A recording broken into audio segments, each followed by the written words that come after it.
Apresentamos Através da Bíblia, o programa que leva você ao estudo sistemático e detalhado do Livro dos Livros, a Palavra de Deus.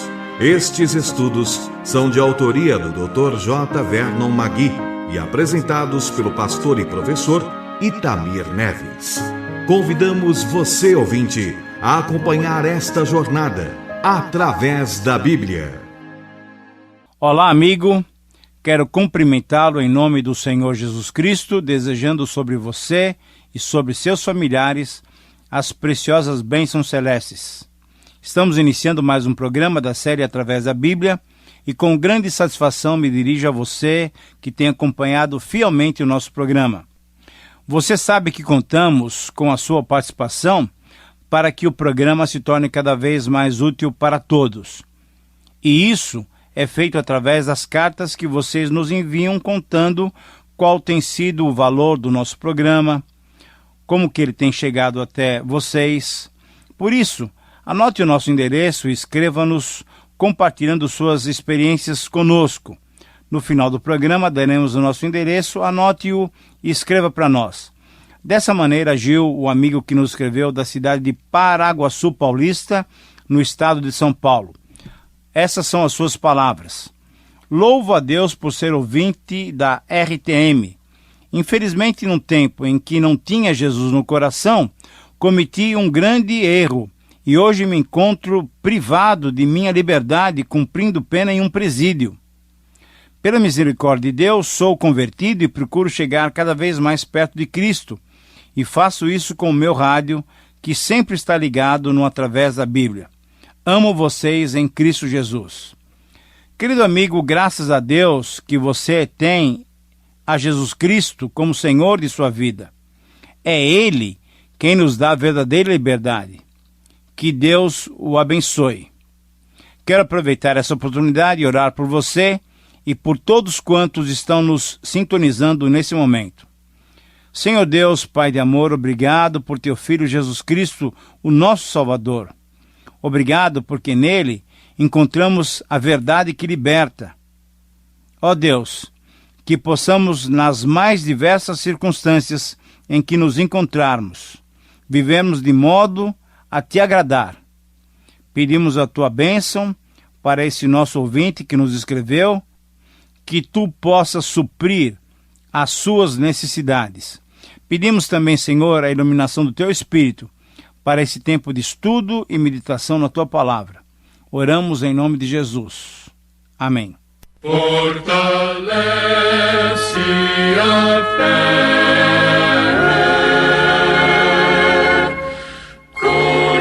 conhecer nosso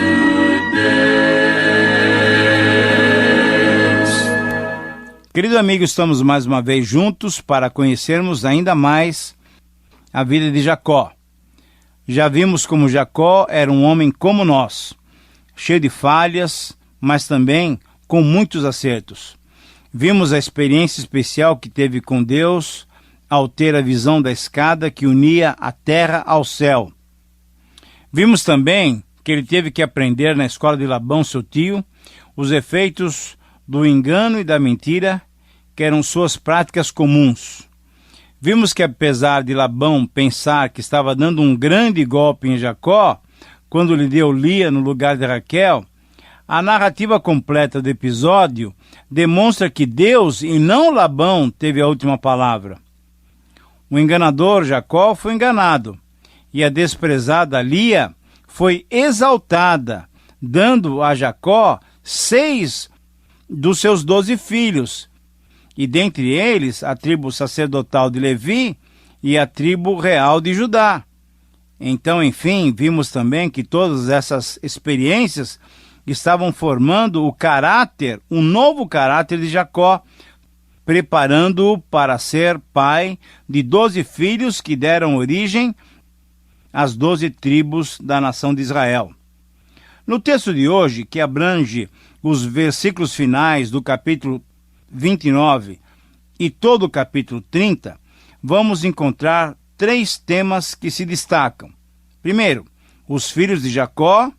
Depois, o pacto de Jacó com Labão e, em terceiro lugar, vamos considerar sobre o enriquecimento de Jacó. Quando lemos o versículo 30 do capítulo 29, encontramos as seguintes palavras: mas Jacó amava mais a Raquel do que a Lia, e continuou servindo a Labão por outros 7 anos. O amor de Jacó era tão grande que o levou a trabalhar por mais 7 anos para ter o direito de casar-se com Raquel. Trabalhou durante 14 anos e assim teve 2 esposas. Mas é sempre bom lembrar que esses negócios foram feitos entre Jacó e Labão. Eles não representavam a vontade de Deus. Pelo fato de estar registrado na Bíblia, não quer dizer que Deus aprovava aqueles acertos. O registro do fato foi inspirado por Deus, mas não os atos praticados pelos homens. O que foi inspirado foi o registro, a escrita. Mas a prática, por exemplo, da poligamia, o homem possuindo 2 esposas, 2 mulheres, isso Deus nunca aprovou. Deus reprova os atos maus dos homens. Jacó tinha 2 mulheres, e não é preciso dizer que os problemas eram dobrados. E ele vai então descobrindo, à medida do tempo, com esses problemas que vão surgindo na família, que o que fez tinha sido plenamente errado. Mas vamos agora para os versículos 31 e 32, que dizem assim: vendo o Senhor que Lia era desprezada, fê-la fecunda, ao passo que Raquel, a amada, era estéril. Concebeu, pois, Lia e deu à luz a um filho, a quem chamou Ruben, pois disse: o Senhor atendeu a minha aflição, por isso agora me amará o meu marido. É importante, querido amigo, percebemos que Lia, por ser uma pessoa desprezada e mal amada, teve a bênção divina sobre si. Veja só, Deus é sempre atraído pelos necessitados. Por isso, Deus veio a ela com a sua misericórdia e a capacitou para ser mãe. Esse primeiro filho gerado foi chamado de Ruben, pois Deus tinha atendido a sua aflição. O segundo filho que nasceu foi chamado Simeão, pois Lia ainda se sentia preterida por Jacó. Levi foi o terceiro filho, e o seu nome simbolizava a esperança que Lia tinha de ter Jacó ainda mais perto dela.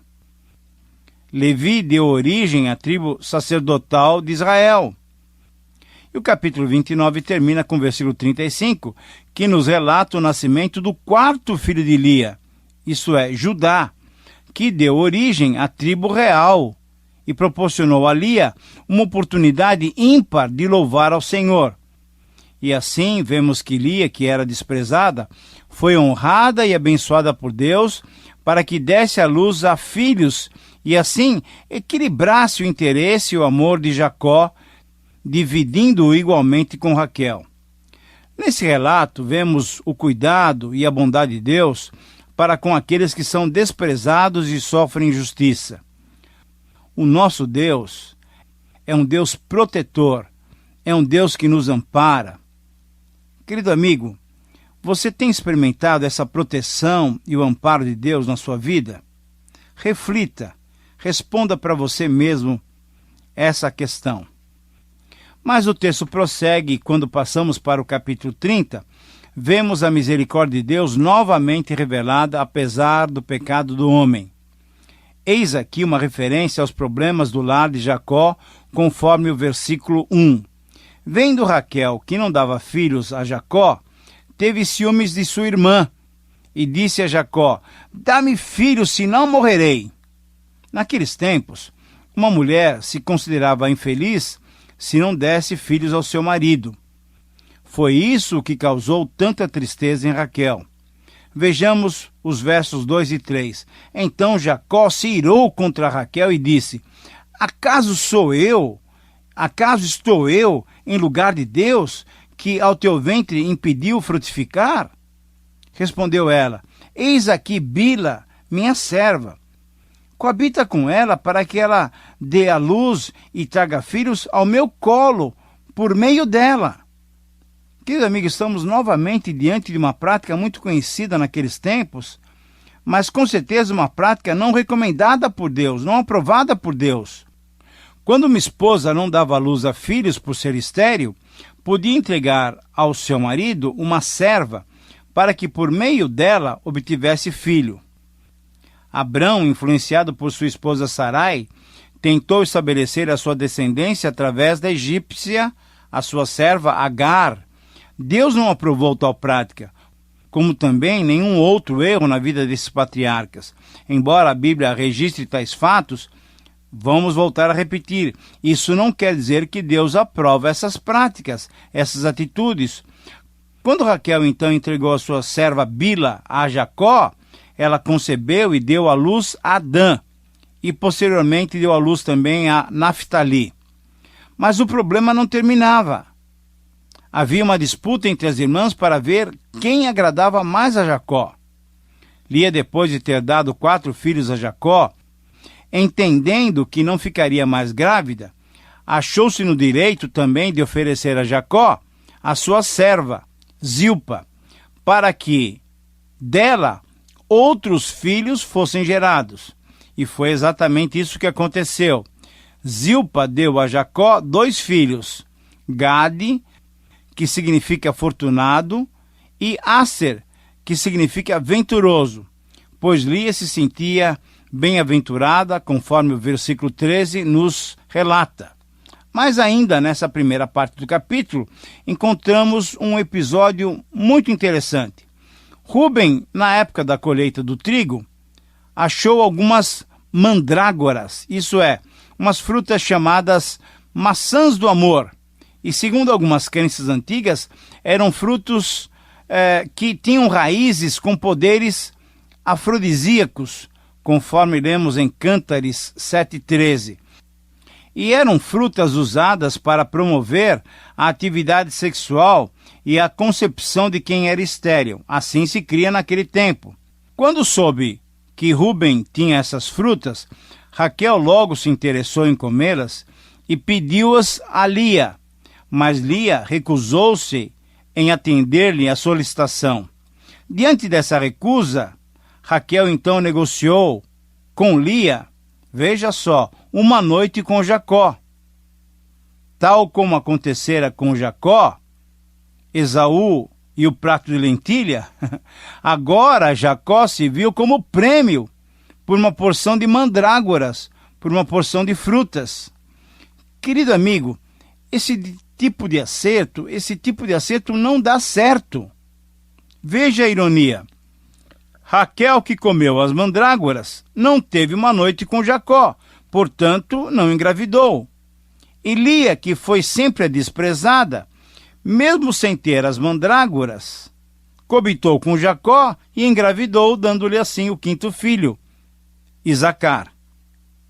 Lia ainda mais uma vez concebeu e deu à luz a um 6º filho, a quem chamou Zebulon, e por fim deu à luz a uma filha chamada Diná, conforme o versículo 21.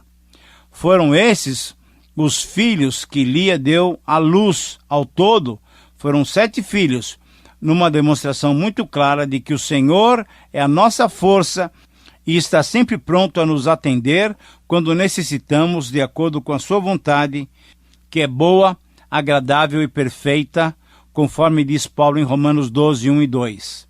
Querido amigo, chegamos à metade do nosso programa e a partir de agora vamos encontrar a ação de Deus lembrando-se de Raquel. O texto dos versículos 22 a 24 diz assim: Lembrou-se Deus de Raquel, ouviu-a e a fez fecunda. Ela concebeu, deu à luz um filho e disse: Deus me tirou o vexame. E lhe chamou José, dizendo: Dê-me o Senhor ainda um outro filho. Foi esse José que posteriormente se tornou famoso no Egito.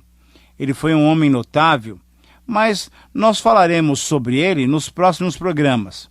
Mas vejamos agora os versos 25 e 26, onde Jacó apresenta o seu pedido a Labão. Tendo Raquel dado à luz a José, disse Jacó a Labão: permita-me que eu volte ao meu lar e à minha terra. Dá-me meus filhos e as mulheres pelas quais eu te servi, e eu partirei, pois tu sabes quanto e de que maneira te servi. Jacó estava cansado daquela vida longe dos seus parentes mais próximos e pediu então que Labão o deixasse ir. Por direito, Jacó, que já tinha trabalhado 14 anos para Labão, em troca das suas mulheres, poderia ir sem problemas.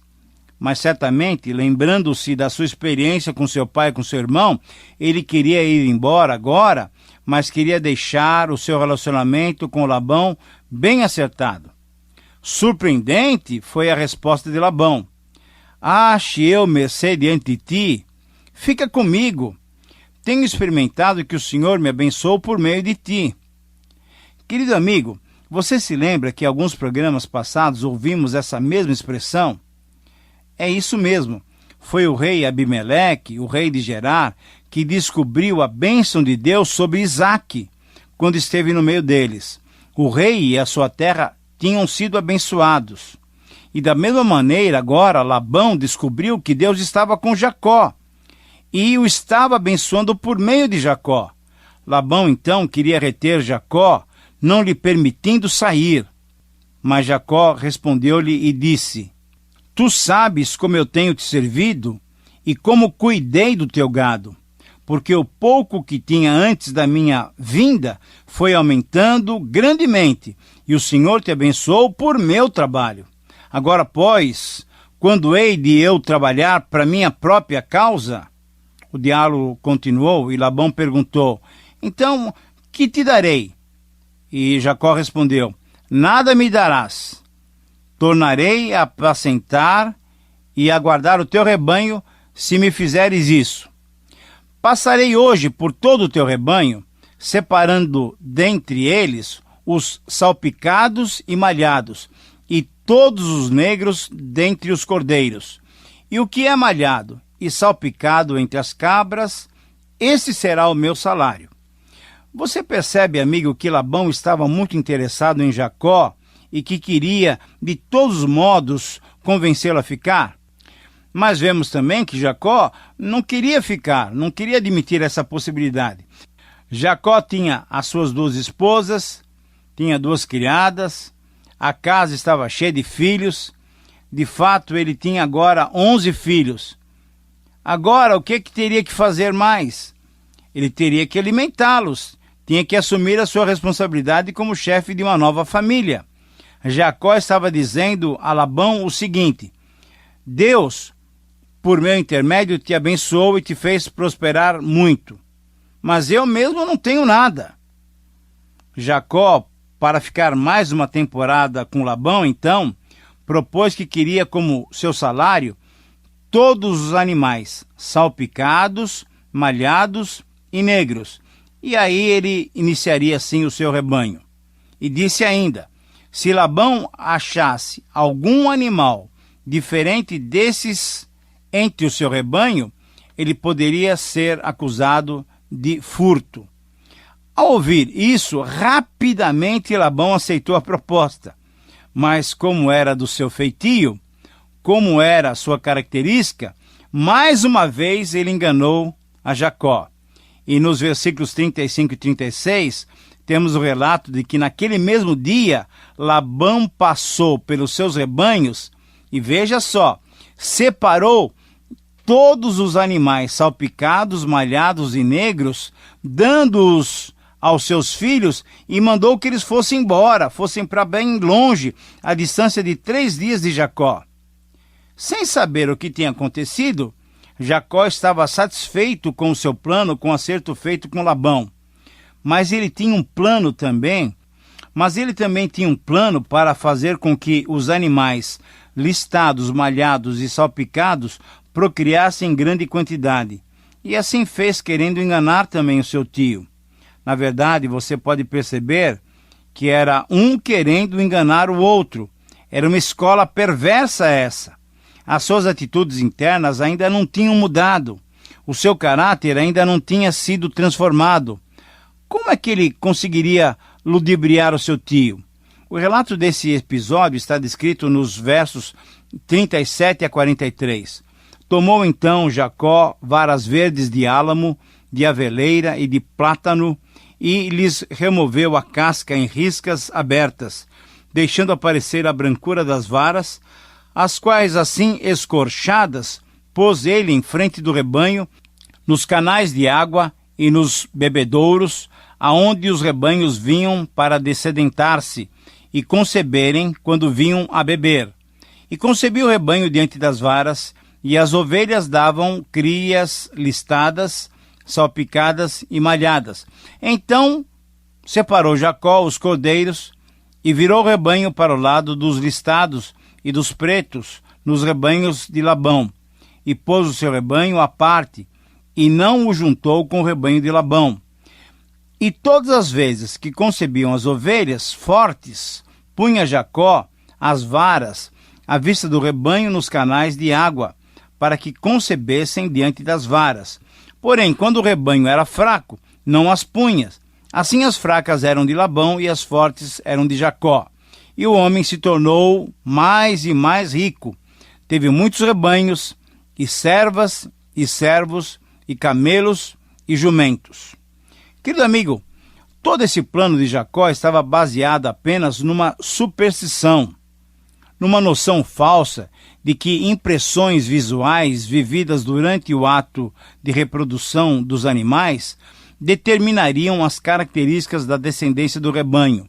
O que de fato mesmo aconteceu para que o seu rebanho, para que o rebanho de Jacó aumentasse, baseia-se muito mais no acasalamento seletivo que o versículo 42 registra, quando informa que as crias fracas iam para o rebanho de Labão e as crias fortes ficavam no rebanho de Jacó. Embora todo esse plano de Jacó negasse a ação sobrenatural de Deus, a intenção divina era mesmo de abençoá-lo, pois, sendo enganado por Labão, Jacó teve que começar o seu rebanho com pouquíssimos animais. Posteriormente, depois de refletir, Jacó mesmo percebeu que era Deus quem o havia abençoado, conforme nós lemos em 31, versículo 9.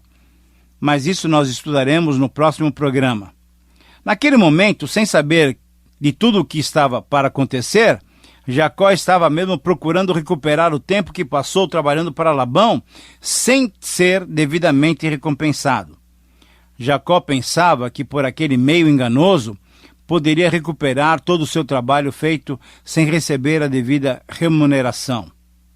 E de fato, finalmente, Jacó ficou rico, conseguiu formar um rebanho realmente grande.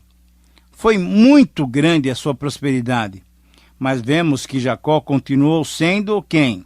O mesmo de sempre, sempre querendo vencer, sem se importar com os métodos. Quando então Jacó mudaria a sua vida? Quando haveria uma transformação na sua vida? Ainda não era a hora. O tempo de Deus ainda não tinha chegado para esse patriarca. Deus o estava preparando paulatinamente. O que devemos aprender é que não se corrige uma injustiça cometendo outra. Um erro não justifica o outro. Errou Labão pelo fato de não ter sido justo e pagar a Jacó com retidão e justiça. Mas errou também Jacó quando lançou mão de uma estratégia de um meio estranho para conseguir vantagem e explorar o seu sogro, o seu tio. Existem aqueles que acham que para haver progresso são necessárias algumas espertezas, algumas falcatruas. Jacó pode até servir de exemplo para essas pessoas. Mas os que pensam assim devem se lembrar que Jacó sempre pagou muito caro pelos seus métodos errados que utilizou. Querido amigo, chegando então ao final desse estudo, estamos finalizando o nosso programa. E a minha oração é que o Senhor nos impeça de andar distantes dele, segundo a nossa própria sabedoria e segundo os nossos próprios planos. você deve se lembrar daquele texto bíblico de Gálatas. Aquilo que semearmos, nós também colheremos. Que Deus nos faça andar corretamente na sua presença, sem nos enganarmos uns aos outros. Eu quero agradecer por sua companhia e espero encontrá-lo no nosso próximo programa. Que Deus te abençoe. Terminamos mais uma apresentação do programa Através da Bíblia. Esperamos que você nos escreva, dando a sua opinião sobre o que ouviu. O nosso endereço é Caixa Postal 18.300, CEP 04626-970, São Paulo, São Paulo. Repetindo, Caixa Postal 18.300, CEP 04626-970, São Paulo, São Paulo. Este programa foi produzido nos estúdios da Transmundial.